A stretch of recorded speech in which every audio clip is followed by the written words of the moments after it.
Hi friends, welcome to our channel. Brahmamudi serial next ఎపిసోడ్లో ఏం జరగబోతోందో ఈ వీడియోలో చూసి తెలుసుకుందాం. చార్లెస్ని పట్టుకోవడానికి వెళ్ళిన అప్పు, కళ్యాణ్ అసలేం జరిగింది అని తెలుసుకోవడానికి ఈ వీడియోని స్కిప్ చేయకుండా ఎండ్ వరకు చూసేయండి. చార్లెస్ చాలా ప్రీ ప్లాన్డ్గా తన మనిషితో పోలీస్ స్టేషన్లో ఉన్న స్టాఫ్ అందరికీ మసాలా ఛాయ్ని ఇప్పిస్తాడు.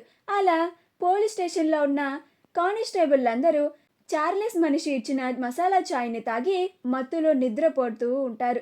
ఈలోగా చార్లెస్ జైలు నుండి బయటికి వచ్చి తప్పించుకుంటాడు. వాళ్ళు మత్తులో నుంచి బయటికి వచ్చేసరికి చార్లెస్ తప్పించుకోవడం వాళ్ళకి తెలుస్తుంది. వెంటనే అప్పుకి కాల్ చేస్తారు. అప్పుడు అప్పు కంగారు పడిపోయి వెంటనే కళ్యాణ్ దగ్గరికి వచ్చి జరిగిందంతా చెప్తుంది.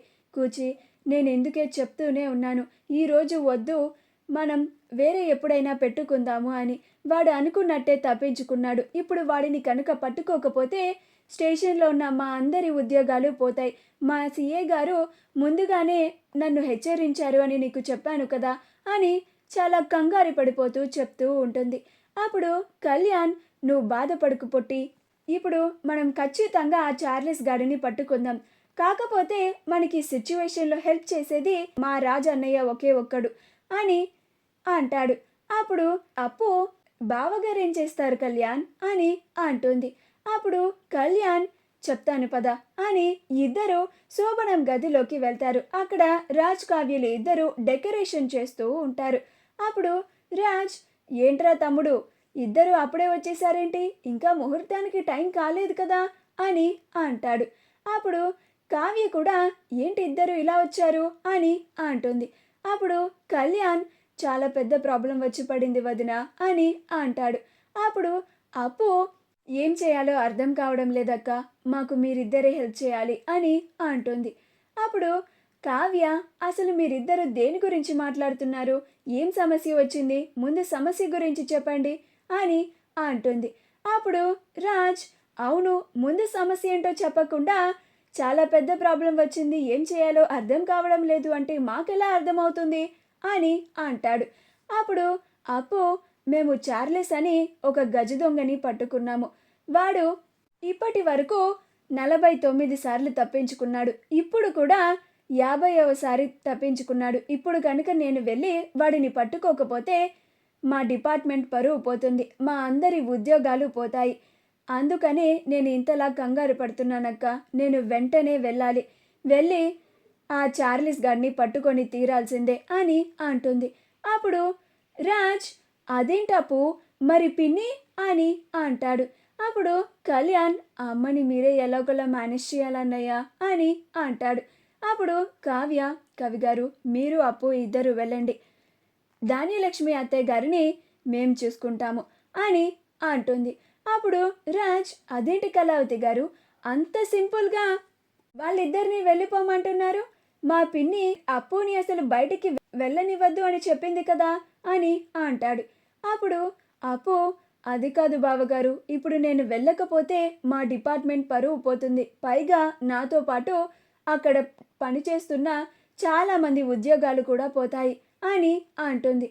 అప్పుడు కావ్య, అప్పు, కవిగారు మీరు ధైర్యంగా వెళ్ళండి, ఆ చార్లెస్ గాడిని ఎక్కడున్నా వెతికి పట్టుకోండి, ఇంకొకసారి వాడు ఇలా జైలు నుండి తప్పించుకోకుండా సరైన బుద్ధి చెప్పండి, పోలీసులంటే ఏంటో వాడికి తెలిసి వచ్చేలాగా చేయండి అని అంటుంది. అప్పుడు కళ్యాణ్, అలాగే వదిన అని అప్పుని తీసుకొని వెళ్ళడానికి ఇద్దరు డ్రెస్ చేంజ్ చేసుకోవడానికి కావ్య వాళ్ళ గదికి వెళ్తారు.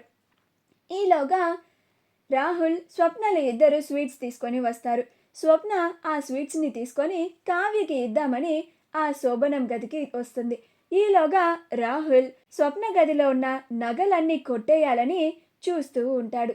అలా తనకి చాలా మంచి అవకాశం దొరికిందని, ఎవరూ లేరని స్వప్న గదికెళ్ళి అక్కడ ఉన్న నగలన్నీ కొట్టేస్తాడు.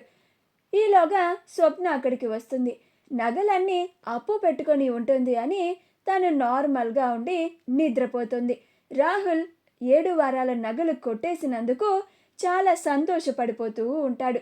ఈ నగలన్నిటినీ తన గర్ల్ ఫ్రెండ్కి ఇవ్వాలి అని అనుకుంటూ ఉంటాడు. స్వప్న ముందు చాలా జాగ్రత్తగా నడుచుకోవాలి అని అనుకుంటూ ఉంటాడు. పిచ్చి స్వప్న, ఇలా నేను నీ నగలన్నీ కొట్టేయడానికి నేను బ్యాంక్ నుండి నీ చేత నగలు తెప్పించానని పాపం తెలుసుకోలేకపోయావు. ఇక నీకు ఈ 7 వారాల నగలు శాశ్వతంగా దూరమైపోయినట్టే అని అనుకుంటూ తనలో తానే నవ్వుకుంటూ ఉంటాడు. అలా స్వప్న నిద్రపోతూ ఉంటే రాహుల్ సంబరం చేసుకుంటూ ఉంటాడు. స్వప్నని చాలా ఈజీగా ఫూల్ని చేసి తన నగలన్నీ కొట్టేశాడు అని. అప్పు కళ్యాణ్లు ఇద్దరు డ్రెస్ చేంజ్ చేసుకున్న తర్వాత హాల్లో ఎవరన్నా ఉన్నారా లేదా అని చూసుకుంటూ చాలా జాగ్రత్తగా వెళ్తూ ఉంటారు. అలా ఇద్దరు ఎవరికి అనుమానం రాకుండా రాజ్ కారులో వెళ్తూ ఉంటారు. ఈలోగా ధాన్యలక్ష్మికి ఎవరో వెళ్ళినట్టుగా అనిపించి వెంటనే పరుగు పరుగున బయటికి వచ్చి చూస్తుంది. అప్పుడే కళ్యాణ్ అప్పులు ఇద్దరు కారులో వెళ్తూ ఉంటారు. అది చూసి నిజంగానే నా కొడుకు కళ్యాణ్ వెళ్ళాడా, లేక నేను ఎవరో వెళ్ళిన వాళ్ళని చూసి నా కొడుకు కళ్యాణ్ అని భ్రమపడుతున్నానా అని అనుమానిస్తూ ఉంటుంది.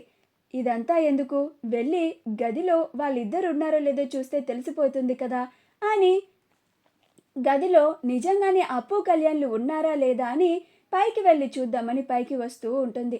గదిలో కావ్య రాజులు ఇద్దరూ ఉంటారు. అపర్ణ ఇందిరాదేవులు ఇద్దరు హాల్లో కూర్చొని మాట్లాడుకుంటూ ఉంటారు. అలా ఇందిరాదేవి, అపర్ణ, రాజ్ కావ్యలు ఏమయ్యారు, ఇందాక నుంచి కనిపించడం లేదు అని అంటుంది. అప్పుడు అపర్ణ, అవునత్తయ్య, ఇందాక నుంచి ఇద్దరు కనిపించడం లేదు, ఇల్లంతా ఎక్కడా లేరు అని అంటుంది. అప్పుడు ఇందిరాదేవి, వాడి భార్యకి ప్రపోజ్ చేయరా అంటే, పెళ్ళికి ఒప్పించరా అంటే ఇద్దరూ కలిసి డైరెక్ట్గా శోభనానికే రెడీ అయిపోయారా అని అంటూ ఉంటుంది. అప్పుడు అపర్ణ, వాడి మనసులో ఉన్న మాటని కావ్యకి ఉదయం నుంచి చెప్పకుండా చాలా టైం వేస్ట్ చేసేసాడు అత్తయ్య అని అంటుంది. ధాన్యలక్ష్మి గది బయట నుంచి మాటలు వింటూ ఉంటుంది. గది లోపల ఎవరు ఉన్నారో అని. లోపల రాజ్ కావ్యలిద్దరూ మాట్లాడుకుంటూ ఉంటారు. రాజ్, ఏంటి కళావతి గారు ఇలా గదిలో నన్ను లాక్ చేసేశారు? అప్పుడు కావ్య, మీ తమ్ముడి కోసం, నేను నా చెల్లి కోసం తప్పదండి, వాళ్ళు వచ్చేంత వరకు మనం ఈ గదిలోనే ఉండాలి. అప్పు కళ్యాణ్లు ఇద్దరు బయటికి వెళ్ళారన్న విషయం ఎవ్వరికీ తెలియకూడదు అని అంటుంది. అప్పుడు రాజ్, అవునులేండి, వాళ్ళిద్దరూ బయటికి వెళ్ళిన సంగతి ముఖ్యంగా మా పిన్నికి తెలిసిందంటే అందరినీ కలిపి నిలదీసి అడుగుతుంది. పైగా అప్పు పోలీస్ ఆఫీసర్గా ఉద్యోగం చేయడం మా పిన్నికి అస్సలు ఇష్టం లేదు, ఆవిడ మాటల్లోనే అర్థమైపోతూ ఉంటుంది అని అంటాడు. అప్పుడు కావ్య, అందుకే కదా ఇలా అప్పు కళ్యాణ్లు ఇద్దరు బయటికి వెళ్ళినా కానీ వాళ్ళు ఈ గదిలోనే ఉన్నట్టు మనమిద్దరం ఇక్కడ ఉండి అందరినీ నమ్మిస్తున్నాము అని అంటుంది. అప్పుడు రాజ్, మరి మనమిద్దరం ఎక్కడికి వెళ్ళామని ఎవరన్నా అనుకుంటే, ఎవరన్నా మనల్ని వెతికితే అప్పుడేంటండి పరిస్థితి అని అంటాడు. అయ్యో, మీరు ఇంత మట్టిబూరలాగా ఆలోచిస్తున్నారేంటి రామ్ గారు?